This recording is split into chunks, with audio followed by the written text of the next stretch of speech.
After hours of discussion, East Grand Rapids city leaders decided to let voters have a say on whether or not the city will fund a multi-million-dollar parking deck in partnership with the EGR school district. News 8's Katani Gooch was at tonight's City Commission meeting where, after much discussion, leaders voted to put a new question on the November ballot. Katani, what would that question be? Amber, Brian, this new question will ask voters if they approve of an up to $9 million bond millage to finance a parking facility. But it took a lot of discussion to get here, over 3 hours worth.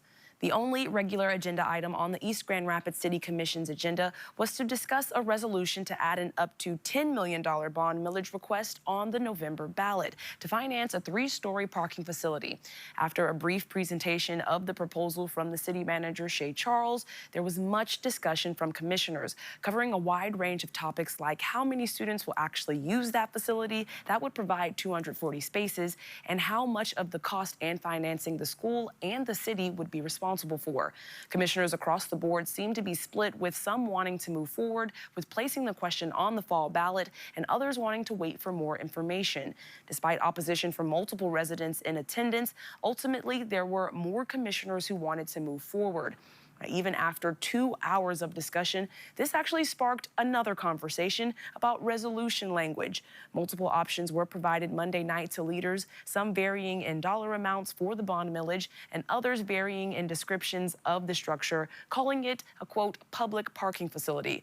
After another hour of discussion, leaders chose to approve a resolution adding an up to $9 million bond request on the fall ballot instead of the original 10.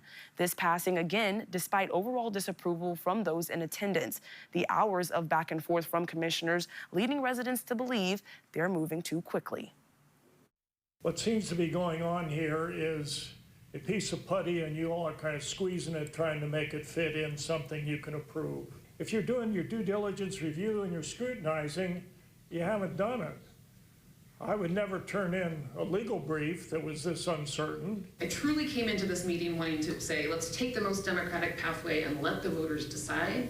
And I do believe ultimately we can get there, but I really would like to see us take a bit more time and get some answers to these key questions. I've met with many residents on this, people who can't decide among themselves. But what they all did say at the end of these outcomes was, please let us decide.